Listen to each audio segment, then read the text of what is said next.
소개받은 배동만입니다. 늘 저를 어디 가면 다 세웠는데 오늘은 앉으라고 자리를 주셔서 한번 앉아보려고 앉았습니다. 이 책을 쓰게 된 얘기를 잠깐 말씀을 드리면 저는 이제 개신교 교회 역사를 전공하는 선생이고요. 주전공은 미국 종교사였습니다. 근데 한국에 돌아왔는데 뭐 한국은 관심 많은데 가르칠 기회가 전혀 그런 과목을 가르칠 수 있는 학교가 거의 없습니다. 그리고 제가 이제 가르치는 학교는 저 혼자 교회 역사를 다 가르쳐야 되기 때문에 그냥 전공이 없어지고 그냥 잡종을 가르치는 사람이 됐습니다. 저는 이제 개인적으로 미국에서 그 박사 논문을 미국 오순절 운동은 여의도 순복음교회가 소속되어 있는 그런 유형의 신앙 양태를 오순절 운동이라고 그러는데 그게 이제 20세기, 21세기 전 세계에서 가장 그 뜨겁게 기독교가 확산되는 그 중심에 있는 운동입니다. 뿐만 아니라 그게 이제 그 최근에는 미국의 정치 활동에도 상당히 깊이 연관이 되어 있어서 그 저에게 이제 그 되게 흥미로운 주제여가지고 도대체 이런 오순절 운동을 하는 사람들이 세상을 어떻게 바라보고 있는가 그런 거에 그들의 종말론이라는 신앙이 어떤 영향을 미치는가 뭐 이런 걸 갖고 그냥 간단하게 논문을 썼습니다. 근데 그걸 쓰다가 제가 발견했던 몇 가지 흐름들이 있는데 그게 이제 그 미국을 기독교 국가로 회복시켜야 된다라고 하는 그들이 믿기에 미국은 기독교 국가로 세워졌는데 1960년대 이후로 미국이 빠르게 세속화되면서 기독교인들의 그 위치가 흔들리게 되고 그 자리를 이제 세속주의자들이나 타종교인들 그다음에 비백인들이 밀고 들어와서 그 자리를 차지하는 거에 대한 공포감이 막 나타나게 되고 그런 것들이 종교에 전혀 정치에 관심이 없었던 이런 사람들이 정치적 단체로 결집되는 현상들이 벌어지는 거를 봤어요. 그래서 요거 흥미롭다 그랬는데 나중에 보니까 그게 우리나라에 그대로 영향을 미치면서 2000년대 들어와서 기독교 뉴라이트 운동이 벌어질 때 그 사람들이 이렇게 슬금슬금 하는 이야기들이 제가 미국에서 읽었던 이야기들하고 중첩이 되면서 이 사람들에게 커넥션이 있구나라는 생각들을 하게 됐고요. 한국에 와서도 제가 자란 교회가 보수적인 교회들인데 그 교회들이 이제 20세기 말 그다음에 21세기 초반에 이제 사회적 비난과 근심의 대상들이 되고 온갖 비리들이 터져나가기 시작하면서 한국 교회를 개혁하려고 하는 그런 학자들 활동가들이 저희 진영에서 출연했고 그 사람들과 어울려 다니다가 이제 뭐 지금까지 오게 됐습니다. 그러면서 저에게 주목이 됐던 것 한국 기독교가 근본주의라고 하는 신학 혹은 신앙 양태에 깊이 영향받고 있다는 사실이었고 그래서 그런 것과 관련된 글들을 쭉 쓰다가 여기까지 오게 된 거죠.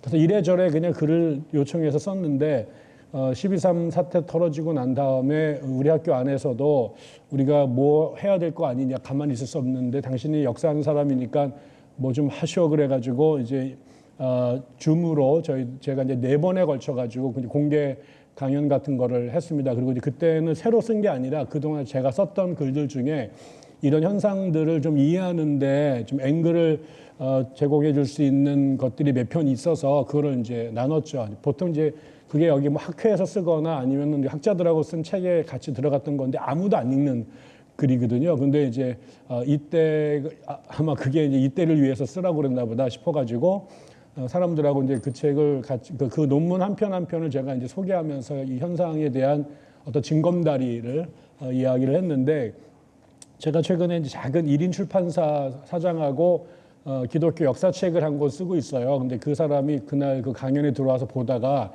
이거 지금 시의적절한 내용인 것 같은데 묶어서 책을 한번 냅시다. 그래가지고 뭐 또 쓰라고 그러는 게 아니라 있는 거 묶어내니까 그냥 그렇게 하라고. 그런데 원래 그 책 제목은 이 책의 부제가 됐던 그 한국의 기독교 극우주의의 뭐 역사적 기원 이런 거였어요. 근데 이제 그 젊은 친구인데 사장이 목사님 이렇게 해가지고 내가 좀 아무도 안 삽니다. 그러니까 제가 제목을 좀 바꾸겠습니다. 그리고 들고 온 게 정광훈 현상의 기원이었어요. 그래서 우리 아내가 그 소리 듣자마자 경악을 하고 이거 큰일 난다. 테러 당한다. 이거 쓰시면 안 된다. 그래서 제가 아무래도 부담스러우니까 제목을 좀 바꾸셔. 그랬더니 알았다고 하더니 한 2주 만에 다시 아무리 생각해도 이거 외에는 방법이 없는 것 같아요. 그래서 실강의를 하다가 그냥 하라고. 그래서 사실은 이 책에는 정광훈 얘기는 별로 안 나옵니다. 맨 마지막에 이야기가 정광훈으로 기결되긴 하지만 정광훈 현상 자체를 분석한 건 아니고 저런 사람들이 튀어나오게 된 역사적 어떤 전거들을 하나하나 제 나름대로 이렇게 몇 가지만 이렇게 설명을 한 거였고, 이거를 위해서 치밀하게 쓴 책 논문이 아니라 그 썼던 논문을 묶은 거라 이제 구멍구멍이 사실은 많이 있습니다. 이거 외에도 해야 될 얘기가 참 많이 있는데 그냥 뭐 이렇게 그냥 되었습니다. 그렇지만 이게 이 책에 이렇게 반응이 있을 거라고 생각을 못했는데 뭐 여기저기서 이렇게 관심을 가져줘가지고 생각보다 여러분들이 관심을 갖게 돼서 여기까지 오게 된 것 같습니다. 이 책을 이제 다 설명할 길은 없고, 그래서 제가 그 책 맨 앞장 1장에 이 책 전체에 대한 밑그림이라고 할 수 있는 그 글을 소개했습니다. 그거는 이제 아까도 어떤 분 읽고 계셨던 것 같은데 뭐 한국의 태극기를 흔드는 기독교인이라는 책이 나왔을 때 거기에 이제 저에게 요청해서 제가 썼던 글을 여기다가 집어넣었는데요. 그 이야기를 중심으로 제가 1시간 정도 여러분께 깊이 말씀을 드리고 그다음에 여러분께 질의응답하는 시간을 갖도록 하겠습니다. 여러분 보시면 알겠지만 아시는지 모르겠는데 지금 한국 개신교뿐만 아니라 이제 범국민적으로 얼굴이 알려진 2명의 목사고, 밑에는 사실 최근에 한국 개신교 목사 중에 가장 설교를 많은 사람이 듣고 있는 분입니다. 특히 코로나 기간 동안에 교회를 못 갈 때 저분의 교회 설교를 유튜브로 전국에서 제일 많은 분들이 듣고 있는, 가장 그런 맥락에서는 영향력이 제일 큰 사람이고, 또 많은 분들이 볼 때는 그래도 꽤 이제 그 중도적이고 합리적인 설교를 하신다라고 그래서 팬층이 많은 분인데, 12.3이 터지고 난 다음에 한국 개신교가 이제 사람들이 주목을 받기 시작했는데, 맨 위에 있는 사람이 최근에 구속됐던 그 부산 세계력교회의 이제 손윤보 목사가 이재명이라는 키워드를 갖고 한 달 동안 주일 설교를 했습니다.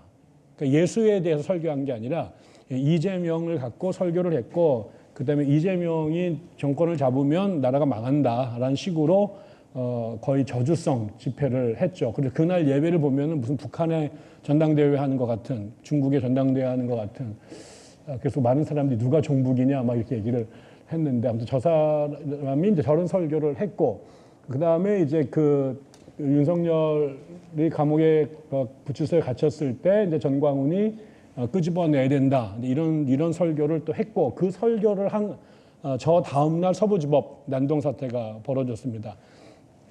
비슷한 시기에 이제 그러면 이제 도대체 이찬수 목사는 무슨 설교를 하셨을까? 그래서 모든 사람들이 관심을 갖고 주일 설교를 들여다봤는데 뭐라고 말했냐면, 누가 옳고 그른지 지금 모르니까 조용히 지내면서 하나님의 사랑으로 끌어안자, 뭐 이런 설교를 한 거죠. 지금 이제 모든 사람들이 볼 때 이 난리가 난 게 그 문제의 근원이 뭐고 지난 며칠 동안 왜 국민들이 그 개고생을 했는지를 다 아는데 사태를 옳고 그름을 판단할 길이 없으니 사랑으로 끌어안자라고 목사다운 설교를 했다고 생각하지만, 저게 오히려 저 설교가 정광훈이나 그다음 손윤보 설교보다 더 많은 사람들을 열받게 했던 그런 상황이 됐죠. 그래서 이래저래 계속 구설수가 올라왔던 상황입니다.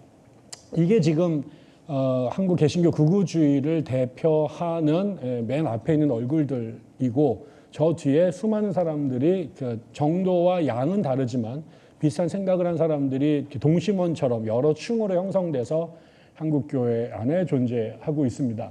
기본적으로 왜 한국의 개신교가 이런 상황에서 저런 태도를 보이게 됐을까? 이건 하루아침에 벌어진 일은 아니고요. 꽤 오랫동안 경험과 그다음에 상황이 축적된 결과물이라고 볼 수 있는데, 오랫동안 제가 주목했던 현상 중에 하나는 이미 은퇴하셨습니다만 감리교 신학대학교에서 종교사회학을 오래 가르쳤던 이용규 선생이 한국의 기독교의 근본주의 현상을 꽤 오랫동안 연구하신 분인데, 그분이 썼던 어느 논문에 우리나라는 뭐 사실 교단별로 보면 진보교단이 있고 보수교단이 있는데, 그거를 상관없이 문 열고 들어가서 성도들을 만나보면, 그러니까 목사는 진보적이기도 하고 뭐 신학자들은 진보적일 수도 있는데, 한국 기독교는 교파를 초월해서 한 80% 정도가 다 근본주의적 속성을 갖고 있고, 저것이 아까 여러분이 쭉 이렇게 키워드를 나열했던 그것의 거의 대부분이 근본주의라고 하는 기독교로부터 유출됐다, 이렇게 사람들이 얘기를 하는 거죠. 그래서 저도 이제 이 부분에 관심을 갖기 시작을 했습니다. 근데 제 문제는 그 신학적 근본주의는 그냥 세상을 이해하는 그 사고, 교회 다니면서 성경을 읽을 때의 관점, 뭐 이 정도로 머물렀는데, 문제는 이제 최근에 이제 그 12.3을 전후로 해서 정확히는 이제 문재인 대통령이 권력을 잡았을 때부터인데 광화문에서 사람들이 나타나기 시작을 했고 그게 나중에 서부지법으로 이제 폭력 사태로 나타날 정도로 이게 정치적 극단주의, 극우주의란 말로도 표현이 좀 더 속 시원하게 안 닮혀서 그냥 익스트림미즘이라고 얘기를 해서 제가 어떻게 신학적 근본주의가 정치적 극단주의로 가게 된 건가 이게 이제 저희들에게 되게 궁금한 상황이었습니다. 그동안에 교회에서 무슨 얘기하면 아유 그 주님 곧 오실 거야, 성경을 곧다 읽으면 안 돼, 뭐 진화론은 안 돼 이런 얘기만 하던 사람들인데 갑자기 나가지고 이재명 때려잡자.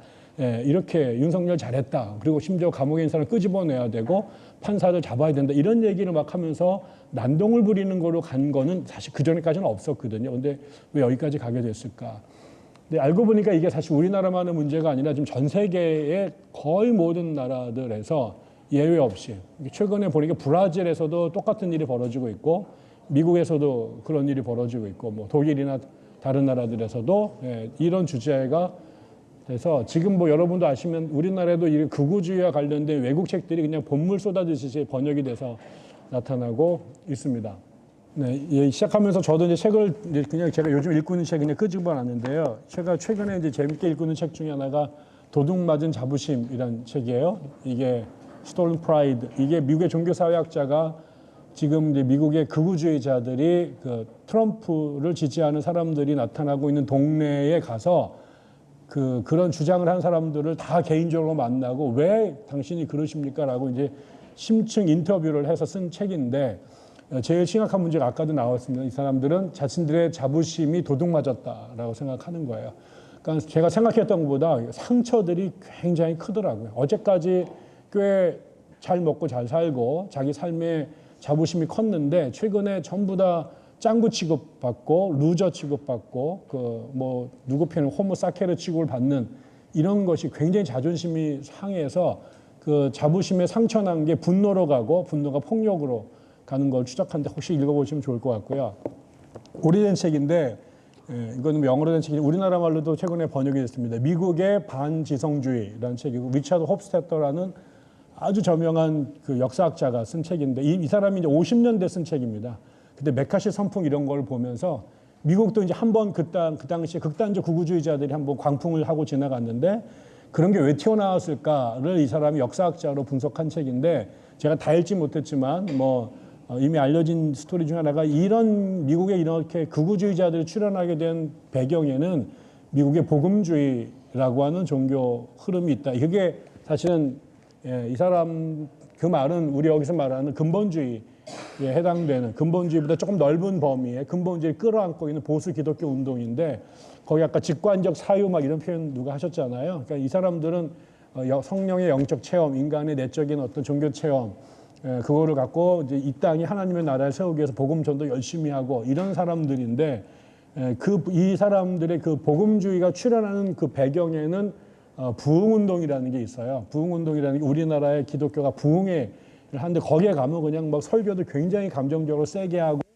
막 울고 나중에 뭐 쓰러지고 막 이런 일들이 벌어지는데 그거를 이제 신앙의 되게 핵심으로 받아들인 사람들은 그런 체험을 하기 위해서 교회를 가는 거죠. 오늘 내가 뭔가 은혜 받았다는 표현을 쓸 때 내가 오늘 그냥 세게 설교도 감정이 막 떨리고 눈물도 나고 막 회개하고 기도도 크게 하고 이런 약간 종교적 카타르시스를 경험한 사람들이 오늘 되게 성령이 내게 임했어, 내가 종교 체험했어 이렇게 되는 유형의 종교가 결국 미국의 반지성주의에 가장 결정적인 영향을 미쳤다라고 연구한 책입니다. 이런 게 사실 다 한국 교회에도 다 들어가 있는 거죠. 제가 먼저 우리나라에 들어온 이 근본주의라는 게 뭔가, 근본주의가 그다음에 어떻게 한국에 들어왔는가, 그리고 그것이 어떻게 한국의 근대사 속에서 다른 사건들과 충돌하면서 그게 강화, 확산되어 왔는가, 그리고 최근에 와서 우리나라 개신교 교회들 중에 저런 분들이 어떻게 갑자기 그렇게 튀어나오게 되었을까라는 것들을 한번 제가 생각하는 범위 내에서 말씀을 좀 드려보겠습니다. 첫 번째, 미국에서 이 부분이 사실 빨리 넘어가야 되는데 이거를 하다 보면 한도 끝도 없어지고 기본적으로는 이런 겁니다. 미국은 전통적으로 청교도들이 세웠다라고 생각을 해요. 영국에서 넘어온 그 청교도들은 이 땅에 하나님의 뜻이 이루어지는 신정 사회를 만드는 데 궁극적 관심이 있었습니다. 그러니까 개인적으로 예수를 믿는 것이 아니라 유럽은 오랫동안 크리스찬덤, 기독교 국가 체제였는데 종교개혁을 겪으면서 기존의 교회들이 타락하고 순수하지 못하고 성경과 상관없는 종교가 됐다, 변질됐다라는 문제의식에서 결국은 그 부패한 카톨릭 교회를 보다 성경적 교회로 바꾸기 위해서는 일단 성경이 디자인의 토대가 되어야 된다. 그러니까 성경의 근거한 그때 성경은 이제 신약 성경에 나오는 예수 시대의 그 교회에 맞게끔 현재 교회를 뜯어 고쳐야 된다라는 것이고, 그래서 성경을 매우 강조했고요. 뿐만 아니라 개인이 성경을 토대로 해서 신체험을 해야 돼요. 그래서 중생이라고 하는, 회심이라고 하는, 내가 예수를 인격적으로 만나서 정말 하나님이 계시구나, 하나님이 나를 사랑하시는구나, 내가 구원받았구나라는 것을 확신할 수 있는 뚜렷한 종교적 체험을 매우 중요시 여겼어요. 그런 사람들로 교회의 주된 구성원이 되게 하고, 그 사람들이 교회를 끌고 나가게 하고, 더 나아가서 그런 사람들로 사회를 끌고 나가게끔 만들었던 거. 그게 이제 미국에 처음 왔던 퓨리턴들이 이 뉴잉글랜드를 세우면서 가졌던 꿈이에요. 그래서 그들의 슬로건이 City upon a hill, 언덕 위에 시온 상성 같은 나라가 돼서 만민이 우러러보는 기독교 사회를 만드는 것. 그게 이제 청교도들의 꿈이었거든요. 그렇게 이제 수백 년 이상을 내려오게 됩니다. 그래서 이제 그 아주 소박한 신앙, 그렇지만 아주 그 치열하고 엄격한 신앙인들로 미국 사회가 내려오는데, 그러다가 이제 19세기 중반이 되면 미국의 안에 중요한 신학적 변화가 생겨요. 그게 뭐냐면 찰스 다윈이라고 하는 사람이 영국에서 종의 기원이라는 책을 쓰게 되죠. 이 생물학 책.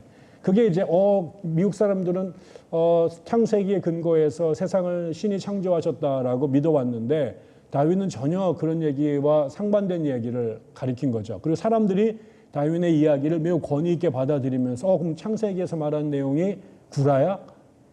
이런 질문이 생겨나게 된 거죠. 또 하나가 그 당시 이제 세계 신학의 중심이 독일이었는데, 독일에서 성경에 대한 새로운 연구 방법론들이 개발되기 시작합니다. 그래서 성경은 그냥 오랫동안 하나님의 계시를 받은 아주 신령한 사람들이 거의 타이피스트 수준으로 신의 뜻을 불러주면 받아쓰기 해서 모아놓은 게 성경책이다라고 그렇게 생각했었어요. 그래서 글자 하나하나를 신성시하고 준엄하게 따르려고 노력했는데, 이 성서 비평학이라고 하는 사람들 얘기를 들어보니까, 예를 들어서 창세기 하나도 그냥 모세가 받아서 썼다고 믿어왔는데 그런 게 아니라 최소한의 5개 이상의 자료들이 있었던 거를 후대에, 보다 정확하게 말하면 이스라엘이 바벨론의 포로로 끌려가던 시절에 그런 자료들을 특정한 사람들이 모아서 그거를 일관되게 편집한 거다. 그래서 이제 그런 주장을 하게 되고, 그래서 이런 것들을 하게 되려면 우리가 이제 그 성경을 그 역사적으로, 그다음에 다른 고문서들을 이해하는 것과 비슷한 방법으로 접근해서 해결해야 된다. 그러려면 그 당시의 역사적 배경이나 언어나 문화나 이런 것들 같이 알아야 된다. 그래서 이게 일종의 하나님으로부터 받은 책에서 사람들이 쓴 책의 하나로 이해하기 시작했고, 그러니까 다른 역사서들 우리가 공부할 때랑 똑같은 방법으로 이 책도 해야 되는 거 아니냐, 뭐 이런 이야기를 하게 된 거죠.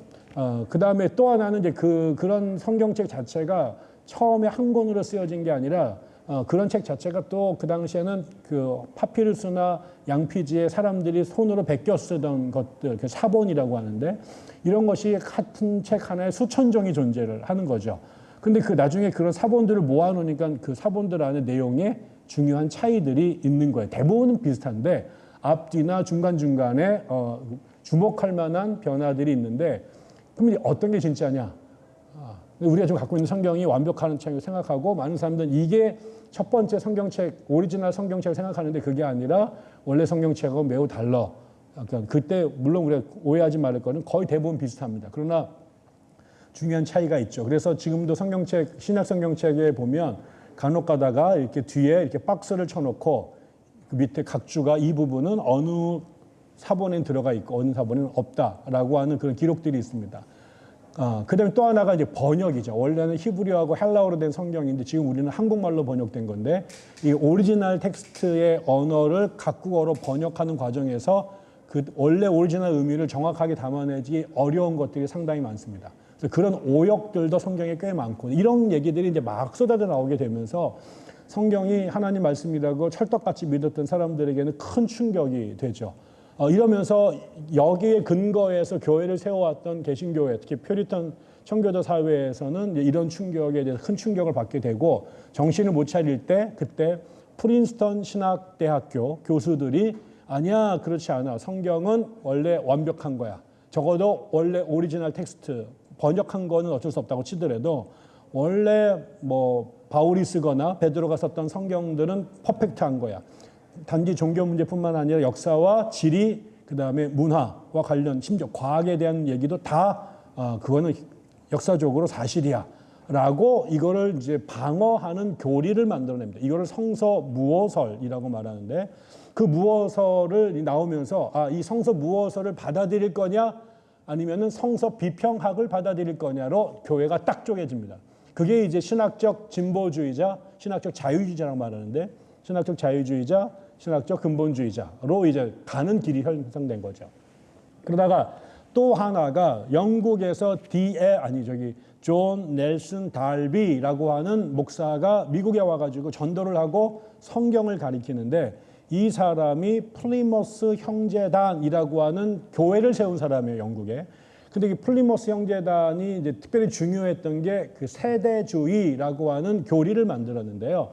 이 사람은 성경의 역사를 7개 정도의 세대로 구분합니다. 아담부터 뭐 노아까지, 노아부터 뭐 아브라함까지, 아브라함부터 모세까지, 모세부터 다윗까지, 다윗부터 예수까지, 예수가 하늘로 올라가고 다시 올 때까지가 교회 시대, 마지막에 교회가 예수가 돌아온 이런 시대로 이제 이 세대를 쪼개고 특별히 이제 여기 종말론이 중요한데 이 세대주의 종말론이 이 이야기를 하면서 뭐라고 말했냐면 원래 인간은 타락했고 타락한 인간들이 뭉쳐 살면 시너지 효과를 내서 세상은 더 엉망진창이 된다.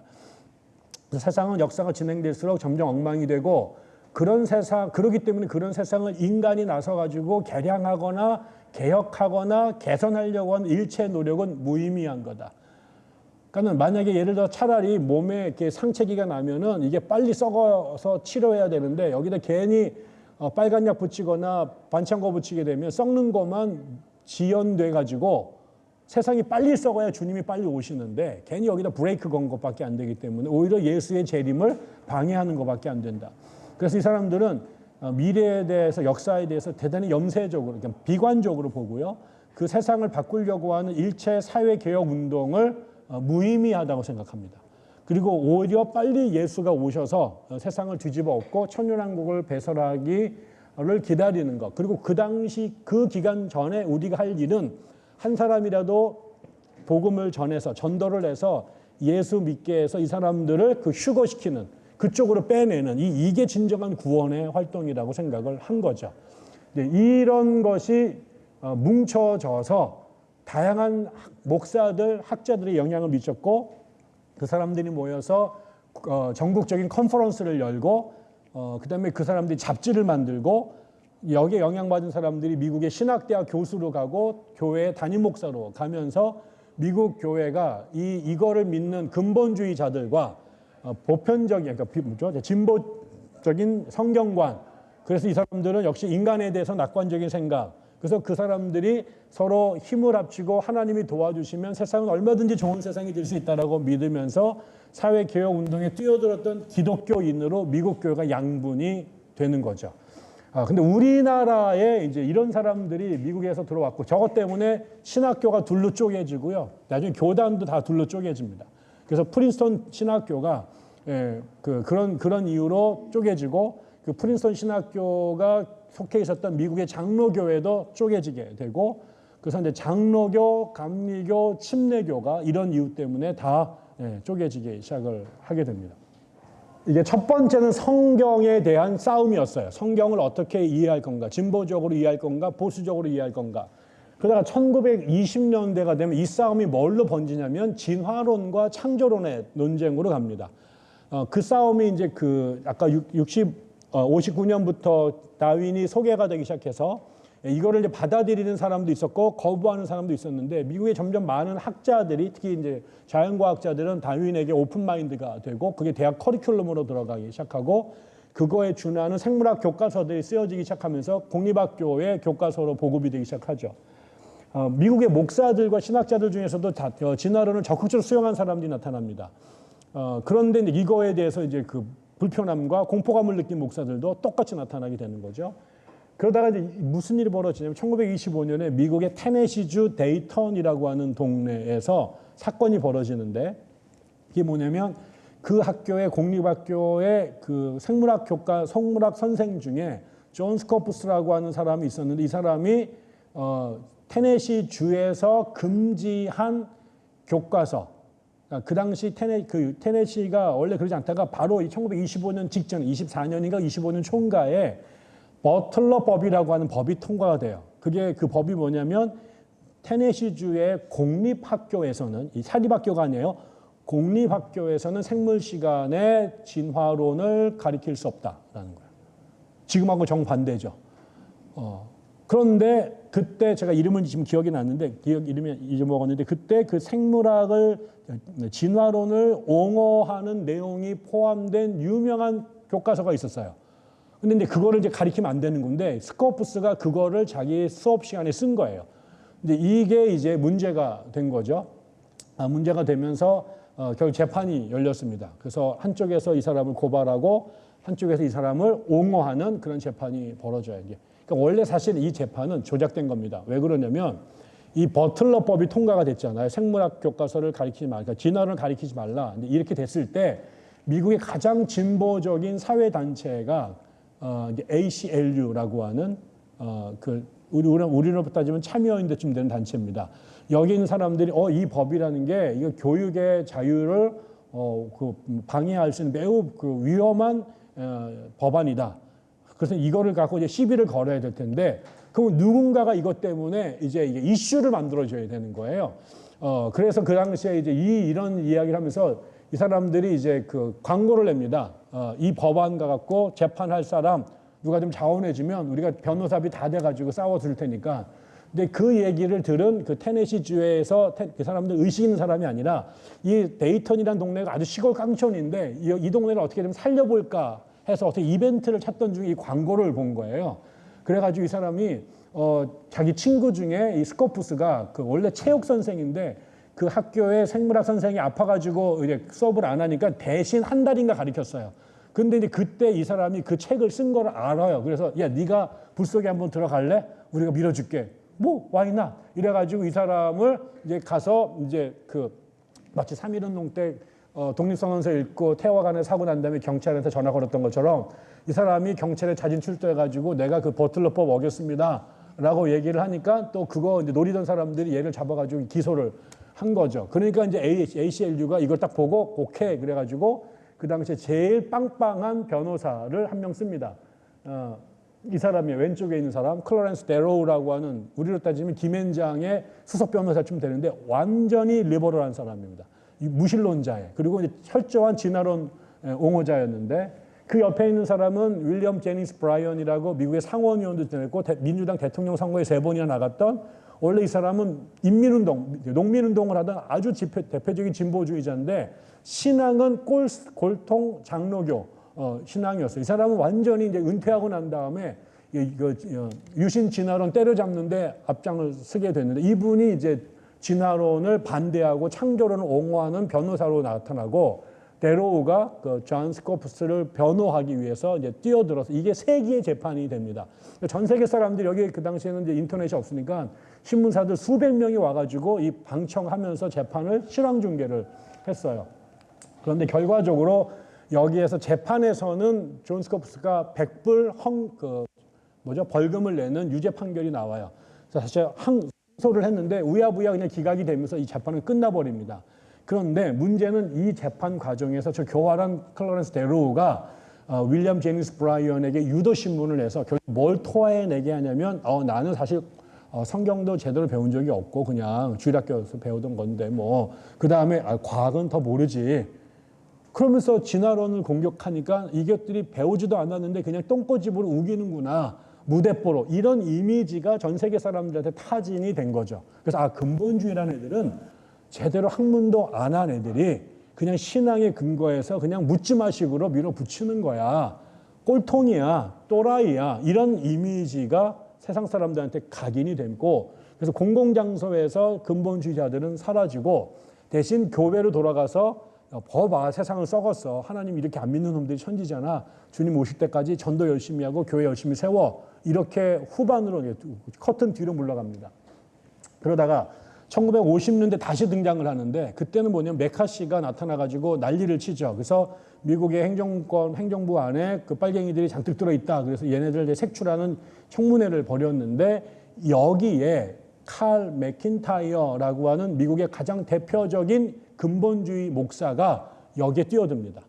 그래서 이것 봐라, 이게 이 사람들에게 종말론이 되게 중요한데 지금 세상이 썩어 문드러져 가는 거에 대표적인 게 빨갱이들이 나타나서 하나님을 믿지 않는 무신론자들이 나온 거고, 그게 심지어는 기독교 국가인 미국의 정부까지 침투했다라고 말하면서 얘네들을 잡는 것, 이런 현상들을 종말의 증거로 얘기하고, 그러면서 이 사람이 그 반공주의를 근본주의 안으로 끌고 들어가는 거죠. 그래서 처음에 성서 무어설이라고 하는 성경에 대한 보수적인 견해, 거기에 두 번째 반진화론, 세 번째 반공산주의가 들어가고, 70년대부터는 미국의 소위 말하는 문화전쟁이라는 게 벌어지는데요.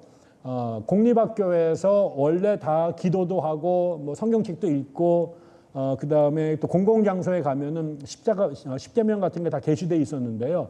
60년대 이후로 민주당 정권이 미국을 장악을 하면서 대법원에서도 진보적인 판사들이 들어가서 이렇게 일방적으로 기독교인들한테 퍼졌던 법안들이 정교분리, 미국의 수정헌법 1조에 어긋나는 거다. 뭐 이렇게 얘기를 하면서 그런 것들 다 폐지를 시킵니다. 이게 이제 기독교 보수주의한테는 우리나라가 기독교 국가였고 그거를 지탱하는 게 이런 다양한 친기독교적 법안이었는데, 이게 다 엎어지는 걸 보면서 미국이 악마들한테 점령당하고 있다라는 위기의식을 갖게 됐고, 그러면서 그동안 정치에 관여하지 않았던 보수적인 개신교인들이 광장으로 나오고 정치적 결사체를 만들게 됩니다. 그러면서 보수 기독교인들만으로는 힘이 딸리니까 미국의 범종교 보수주의자들을 끌어모으게 되죠. 그래서 카톨릭 중에 근본주의적 성향이 있는 사람, 심지어 유대인들 중에 그런 사람들을 끌어모아서 제리 포렐이라고 하는 침례교 목사가 모럴 모저리티라고 하는 정치 로비 단체를 만들어요. 79년도에. 이 사람들이 모아서 그 다음 선거가 이제 로널드 레이건이 나왔던 그 대표인데, 그때 공화당, 원래 이 사람 다 민주당, 미국 남부 사람들인데 남부는 원래 다 민주당 지지자들이었는데, 이때 공화당 지지 세력으로 넘어가면서 레이건의 당선에 결정적인 영향을 끼치게 됩니다.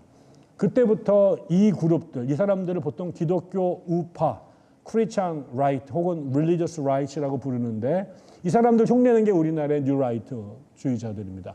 그러면서 이 사람들이 그때 이제 여러 아까처럼 공립학교에서 기도를 허용할 거냐 말 거냐, 공공장소에 계시를 하도록 허용할 거냐, 낙태를 인정할 거냐 말 거냐, 거기다 플러스 이제 동성애자들을 허용할 거냐 말 거냐, 이런 것들이 이제 그 아젠다로 들어오게 되고, 그런 것에 자기 편의 주장을 지지하는 사람들에게는 전국적 차원에서 유세를 지지를 하고, 그것을 자기네 입장과 반대되는 사람들은 전국의 교회에다가 이 사람들에 대한 신상, 얘네들 동성애 인정이 아니야, XO로, 그 다음에 낙태 찬성에 반대, 이런 식으로 쫙 뿌립니다. 선거 전날.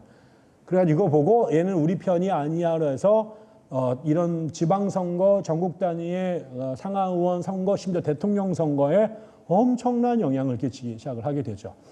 그래서 그 다음부터는 이 사람들이 하는 전당대회에 공화당의 정치가들 다 가서 얼굴 비치고, 나 동성애 신화들 싫어해요, 나 낙태 반대해요 라는 거를 확증을 시켜줘야 내가 선거가 안전하게 치르게 되는 거고, 마음에 안 들면 젊은 새끼 저기 잘라버려, 이렇게 되는 겁니다.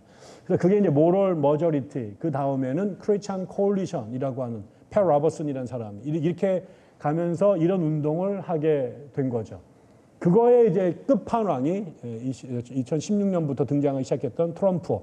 트럼프를 따르는 트럼피스트 이런 사람들이 이런 흐름의 지금 최근의 현상이라고 볼 수 있는 거죠.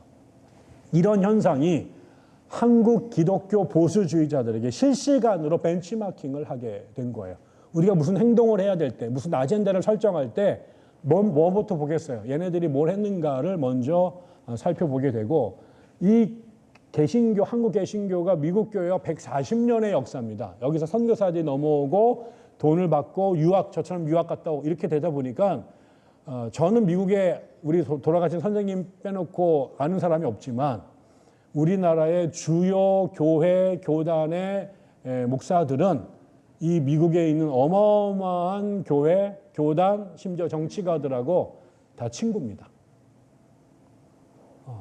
우리가 생각하는 것보다 미국의 그 트럼프 주변에 나중에 또 말씀드리겠습니다. 트럼프를 대통령 만드는데 가장 기여한 목사들이 있어요. 그 목사님들하고 우리나라 대형교회 목사들이 다 친구입니다. 그러면 어떻게 이런 근본주의가 우리나라에 들어오게 됐는가, 영향을 미치게 됐는가? 제일 처음에는 우리나라에 1884년, 85년에 미국 선교사들이 들어오기 시작합니다.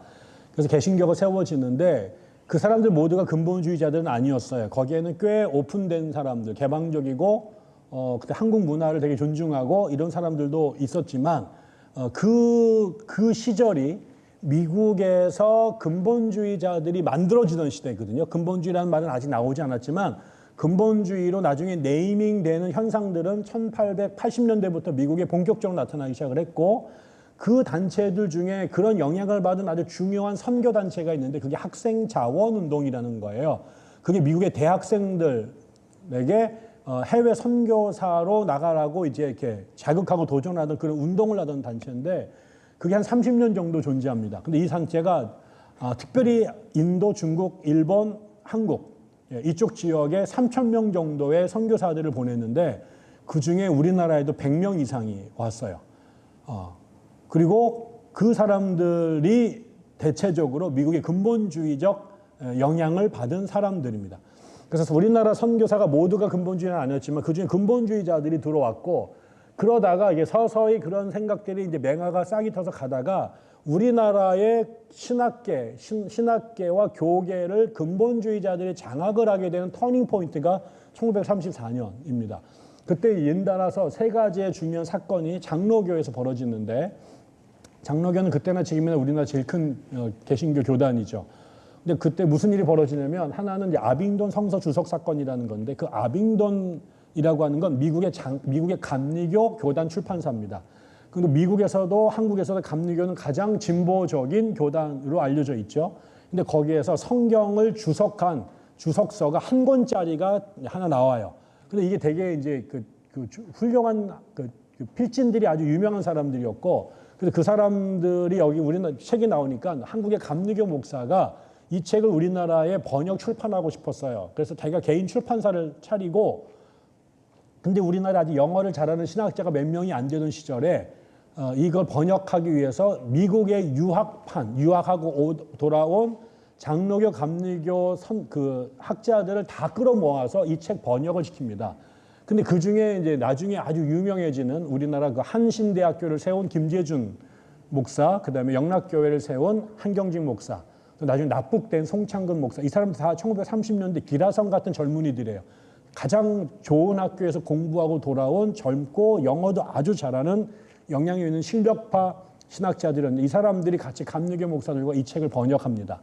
근데 이거를 누가 장로교 총회에다가 고발한 거예요. 어떻게 우리같이 이 보수를 믿는 신학교 출신들이 저렇게 자유주의적인 감리교 애들하고 놀면서 저 이상한 책을 번역했느냐. 그래가지고 이게 고발이 들어가가지고 이제 끌려갑니다. 끌려가서 이분들이 가서 뭐가 문제인데 라고 얘기를 했다가 나중에 제 표현을 하면 겁나게 두들겨 맞고 조인트 까고 그 다음에 I'm sorry. 그리고 이제 심할서 쓰고 다시는 안 할게요 하고 물러섭니다. 그래서 이런 책이 소화를 할 수 없는 선이 딱 그어진 거죠. 이런 책 안 돼. 이렇게 된 거죠. 두 번째가 모세 저작설이라는 건데, 성경의 맨 앞에 구약 성경의 5권, 창세기, 출애굽기, 레위기, 민수기, 신명기를 보통 모세오경이라고 그래요. 이거는 모세가 쓴 5권의 책이란 뜻입니다. 그게 지금까지 정설로 알려져 있어요. 그런데 그 모세 오경을 읽다 보면 모세가 죽은 얘기도 나옵니다. 그럼 그 얘기도 지가 썼을 리는 사실 없잖아요. 근데 이거는 이제 모세가 썼다라고 우기니까, 한 목사가 일본에서 공부하고 왔는데 요즘 외국에 나가서 하면 이거 모세가 썼다고 말하면 창피한 거야. 그런 말 하면 안 돼. 모세가 안 썼어. 이런 식의 글을 하나 잡지에 씁니다. 또 끌려가죠. 그래가지고 정말 모세가 안 썼어? 그래가지고 이제 진탕 먹고 처음에는 내가 한 게 아니라 남들도 다 그렇게 생각합니다. 이렇게 얘기했다가 이제 검사 두들겨 맞고 잘못했습니다. 다시는 안 그러게요. 라고 또 물러섭니다. 세 번째 사건이 여권 문제인데 저건 패스포드가 아니라 women's right, 여성들의 권한을 말하는 거죠. 페미니즘의 원초라고 볼 수 있는데 함경도 지역에 있는 한 그 노회에서 이때 여성들도 장로가 될 수 있도록 법을 고쳐달라고 하는 이제 그 법안 개정을 요청합니다. 그리고 이거를 이제 응원하는 목사가 또 글을 하나 써요. 그래서 보통 이제 여성들에게 목사나 장로 안수를 주지 않은 성경적 근거가 바울이 쓴 글 중에 여자들은 교회에서 잠잠하라. 그리고 뭐 배우고 싶으면 집에 가서 남편한테 배워라. 이런 구절이 있습니다. 이걸 갖고 거봐 여자들은 목사가 되거나 교회에서 마이크 잡으면 안 돼라고 얘기를 하는 건데 이 이야기가 바울이 쓴 이야기가 역사와 지역을 초월한 보편적 진리가 아니라 바울이 목회하던 그 당시에 특정한 어느 교회에서 벌어진 문제에 대해서 개인적 의견을 제시한 것뿐이다. 그래서 시대와 역사가 바뀌면 그 이야기를 보편적으로 적용하면 안 된다라는 글을 써요. 역시 끌려가서 두들겨 맞고 입담으로 알았지? 네, 잘못했습니다. 라고 된 거죠. 이 사건이 벌어지면서 결국 성경에 대하여 전통적인 해석 이외에 일체의 새로 연구되거나 발견된 내용을 첨가해서는 안 된다라고 하는 게 한국 기독교의 이제 도장이 꽝 찍힌 사건입니다. 그리고 그 일을 만들어낸 사람이 이 양반입니다. 이 3명의 사건에 다 심판관으로 들어가서 니들 입담으로 틀렸어. 잘못된 거야. 이 양반이 이제 박형용이라고 하는 교수인데 이 사람이 그때부터 한 50년 동안 한국 기독교 신학계의 교황으로 군림을 하게 된 거죠. 이 양반이 1960년대에도 아예 이런 글을 자기네 학교 신학교의 잡지에 썼어요. 결국 뭐냐? 이 근본주의라고 하는 게 결국 기독교 자체다. 기독교는 근본주의다. 그거 외에 전부 다 잘못된 거야. 이런 얘기를 했어요. 근데 이게 장로교가 우리나라의 교세가 제일 큰 교단이고 거기 제일 권위 있는 양반이 이렇게 딱 도장을 찍어버렸기 때문에 나머지 다른 작은 교단, 저는 성결교 목사인데 성결교처럼 이런 거에 한 10분의 1도 안 되는 교단들은 다 눈치를 보게 되어 있습니다. 그래서 저기 장로교가 저쪽 일에 지금 그럼 우리도 저쪽에 서야지. 뭐 이렇게 되면서 이게 한국 기독교의 성경을 이해하는 눈을 결정 지은 거예요.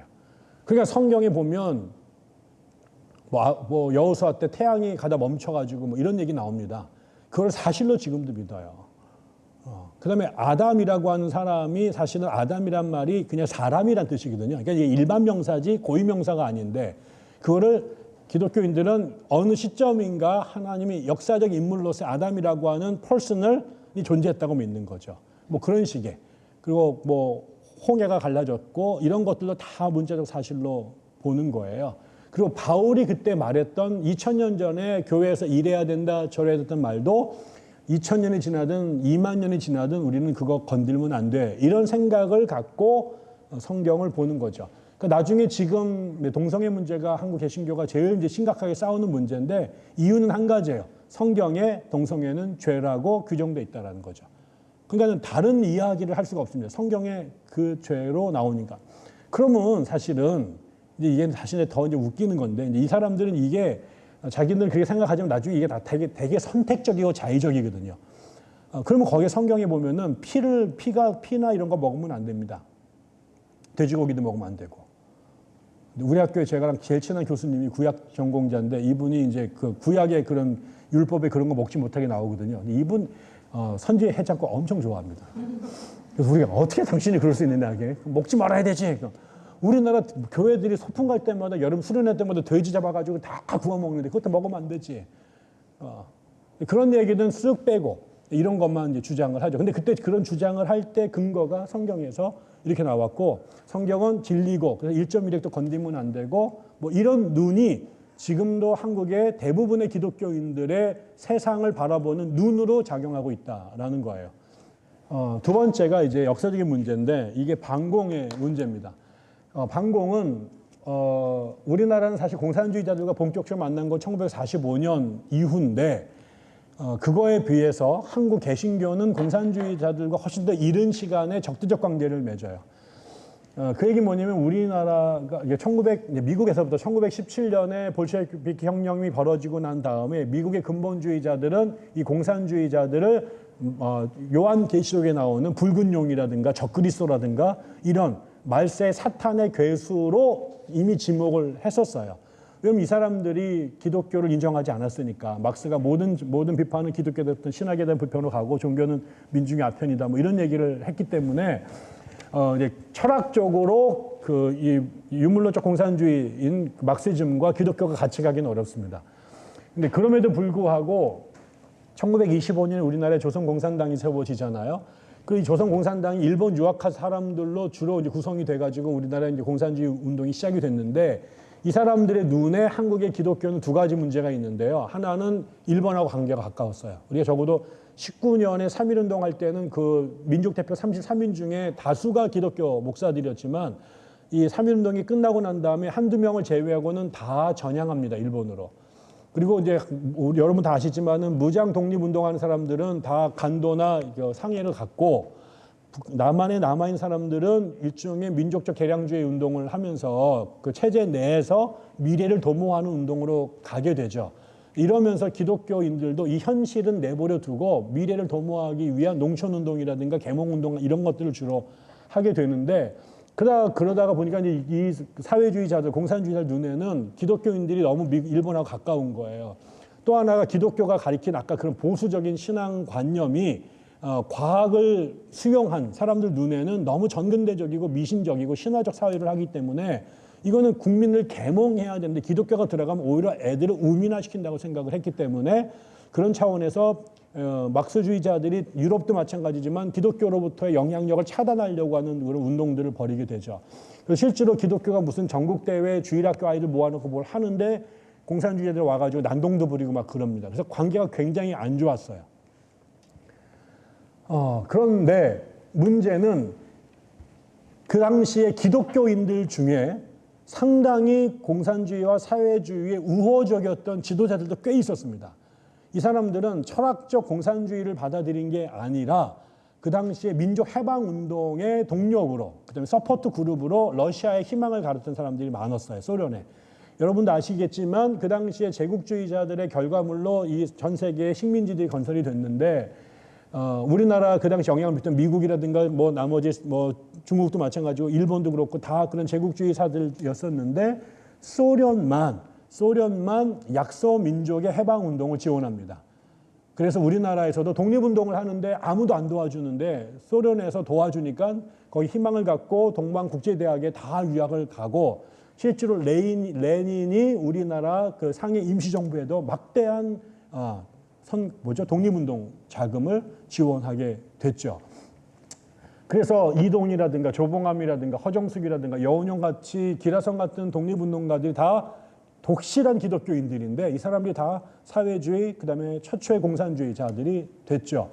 그리고 이 사람들이 어떻게든 간에 기독교 신앙과 그다음에 그 사회주의 공산주의를 접목시키려고 하는 노력도 꽤 했어요. 그 유명한 아리랑에 나오는 윌리엄스가 뭐죠? 웰즈. 그 사람이 쓴 거기에 김산이 나오죠. 그 주인공이. 그 사람의 본명이 장지락인데 거기도 보면 그 사람이 기독교인으로 나옵니다. 자기가 기독교인이었는데 중국 공산당에 들어가서 활동하는. 그 당시에 다 깨어 있었던 사람들이 기독교인 중에 많았고 그 사람들이 공부도 많이 했고 그래서 그 사람들이 사회주의를 받아들이는 사람도 꽤 많이 있었습니다. 근데 문제는 45년입니다. 우리나라에 1945년 이전에 기독교 인구가 전체 인구 대비 5% 미만으로 대충 이렇게 추정하고 있어요. 근데 그 5% 정도 되는 기독교 인구들 중에 70%가 서북 지역에 집단적으로 집중되어 있었습니다. 그러니까 서북은 평안도와 황해도 지역이고요. 평양이 우리나라 기독교의 가장 중요한 핵심이었어요. 지금은 상상이 안 가지만 평양이 동양의 예루살렘 소리를 들었고 거기에 평양의 장로의 신학교가 있었고 가장 큰 교회가 평양에 있었고 평양에서 최초의 기독교 대부흥이 벌어졌고 그래서 거기에 평양신학교, 숭실대학교, 오산학교, 대성학교가 있었습니다. 우리나라 최초의 민족학교들 거기가 다 이승훈, 그다음에 안창호 이런 사람들이 거기에 대표적인 리더들이었고 거기에서 조만식 이런 사람들이 다 나오게 된 거죠.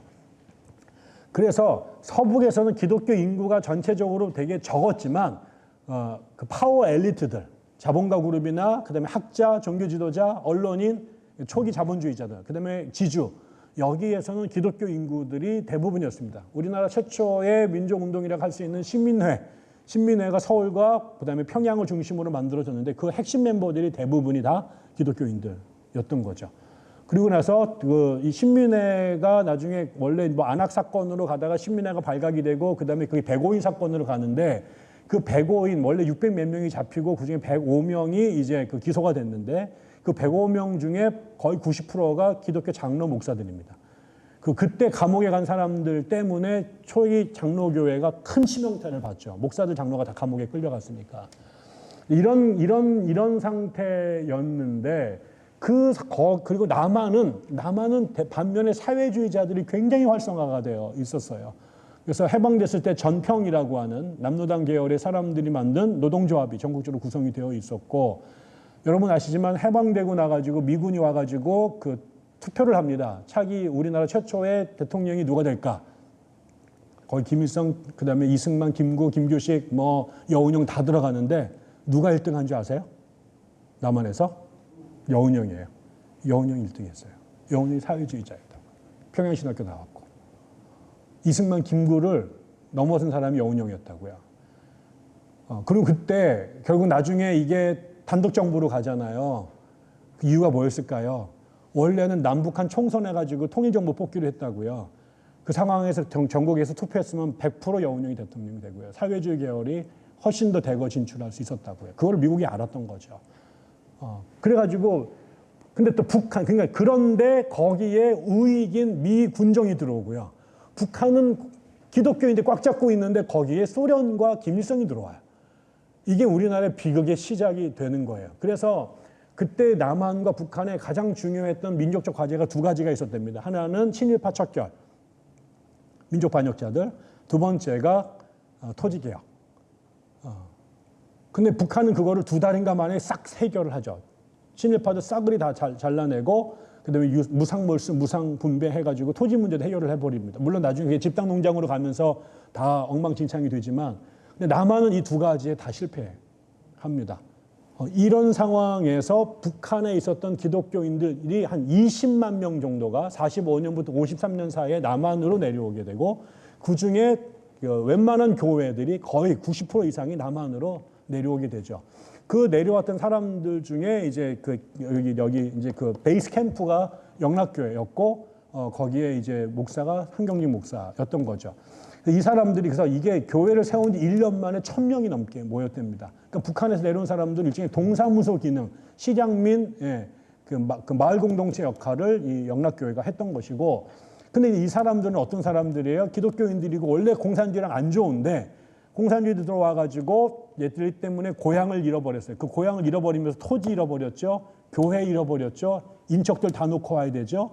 그러니까 이 사람들은 이게 다 김일성 때문에, 빨갱이 때문에 그렇다라고 생각을 하게 된 거죠. 그래서 체험적으로 공산주의에 대한 상처가 아주 뿌리 깊게 있는 사람들이 내려왔고, 그러고 반면에 남한에서는 사회주의자들이 열심히 일본한테 저항하면서 독립운동을 했는데 거기에 들어온 사람들이 이제 그리고 냉전이 시작된 때 하필 가장 냉전의 소련의 반대편에는 미국이 들어왔고, 그리고 와 보니까 사방팔방에 이미 우리가 잘 아는 것처럼 일본이 넘어가기 전에 여운형을 불러다가 여운이 건국준비위원회를 마련했는데 인민공화국을 형성할 수 있도록 기회를 주죠. 그래서 전국이 인민공화국 지부가 만들어졌잖아요. 거기에 물론 이제 좌우 합작이 됐지만 나중에는 민족주의에서 빠져나가고 주로 사회 공산주의자들이 거기 남아 있었는데, 그런 상황에서 이승만이 미국과 손을 잡고 단독 정부를 세우려고 하게 되고, 그러는 과정에 45년부터 53년 사이 남한에 있는 좌익들을 싸그리 청소하는 작업이 시작이 된 거죠.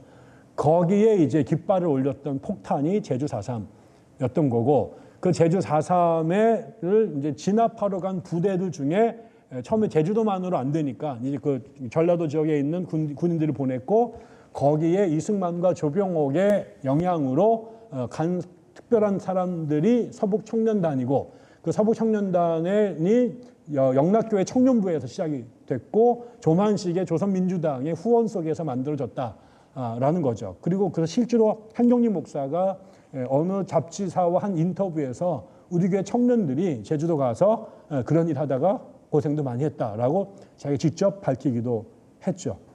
이 사람들은 그런 거예요. 북한에 빨갱이들이 실어가지고 도망 내려왔는데 여기에 더 많은 빨갱이들이 있는 거죠. 그러니까 이거를 얘네들을 제거하지 않으면 다시 자기네들이 제노사이드를 당할 대상이라고 생각이 들었고, 그래서 정부에서 시키지 않아도 자신들의 생존을 위해서 가장 적극적으로 사회주의, 공산주의과 적대적 관계를 형성하고 싸움을 할 준비가 되어 있었던 겁니다. 그리고 그 당시에 또 나온 연구물에 의하면 이 사람들이 북한에서 갑자기 내려오느라고 숭실, 대성, 오산에서 학적부를 안 갖고 내려옵니다. 근데 서북청년단의 선우희인가 선우머식인데 이 양반이 사인을 하면 우리나라의 대학에 무시험으로 입학이 편입이 돼서, 그래서 육사, 그다음에 서울대, 연고대, 건국대 이런 데 이 친구들이 싹 들어갑니다. 그래서 박정희가 정보통신장교 할 때 그 밑에서 교육받았던 그 박정희 후배들, 그 육사 5기인가 6기인가 된 여기가 서북청년단이 대거 들어갔고, 그 사람들이 나중에 5.16 때 박정희의 가장 강력한 졸병들, 후원자들이 됐고, 뭐 유신의 이제 핵심이 된 거죠. 이러면서 이제 이 사람들이 우리나라 안으로 들어오게 되고, 그러면서 이것이 나중에 한국전쟁, 베트남전쟁, 그 다음에 제3공화국, 제5공화국을 거치면서 반공이라는 게 우리나라의 국시가 됐는데, 그것을 가장 강하게 내면화돼서 외적으로 표현한 세력 중에 하나가 한국 개신교 이북에서 내려오신 분들 중심으로 했다라는 거죠. 그래서 이 사람들은 신학적으로 근본주의 신학을 가진 데다가 반공이라고 하는 또 하나의 강력한 이데올로기가 장착이 돼서 신학적으로는 근본주의, 정치적으로는 그 다음에 반공주의, 이게 그들의 정체성을 결정하는 게 된 거죠. 그다음 세 번째가 친미인데요. 친미는 알겠지만 우리나라는 일단 우리나라가 미국하고 친할 집 수 없죠. 근데 미국하고 친했던 거는 45년 이후인데, 우리나라는 한국 개신교는 1884년부터 미국과 관계가 있었어요. 우리나라에 온 선교사들, 최초의 선교사들이 장로교, 감리교 선교사들이었고, 둘 다 미국에서 온 사람들이었습니다. 그 사람들이 와가지고 그냥 교회만 세운 게 아니라 뭐예요? 거기다가 학교도 세우고 병원도 세우고, 우리나라 근대적 지식과 문명을 전달해주는, 그리스식으로 말하면은 신들이 갖고 있던 불을 인간에게 전달해준 프로메테우스 같은 존재들이 미국 선교사들이었던 거죠. 거기다가 41년에 태평양 전쟁이 떨어지면서 다 이제 적국이 되니까 일본 때문에 다 미국 돌아갑니다.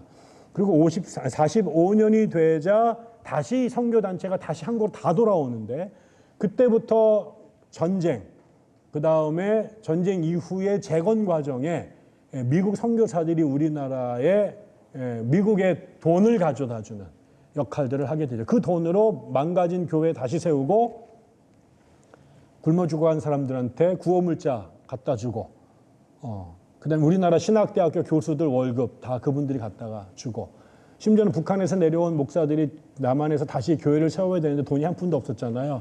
그 돈을 영락교회 한경진 목사가 미국에 가서 장로교 총회에서 그 돈을 받아다가 나눠줍니다.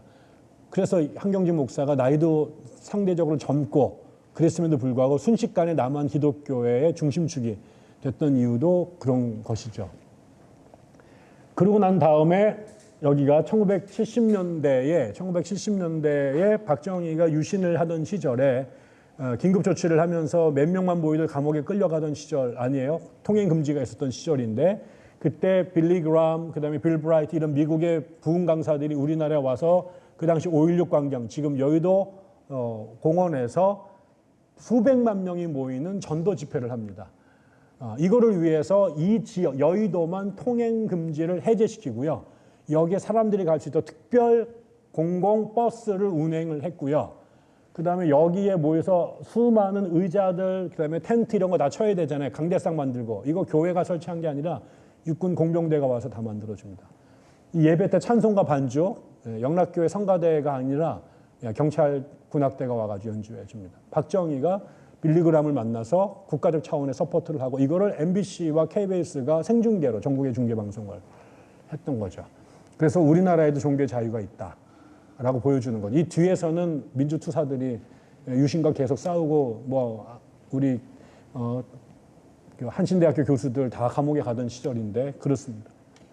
이러면서 이 과정에 미국 사람들이 우리나라에 와서 정부에서는 전쟁을 지원했고 민간단체에서는 구호물자를 줬고 그다음에 선교단체들을 와가지고 기독교에다가 기독교 복음을 전해준 거죠.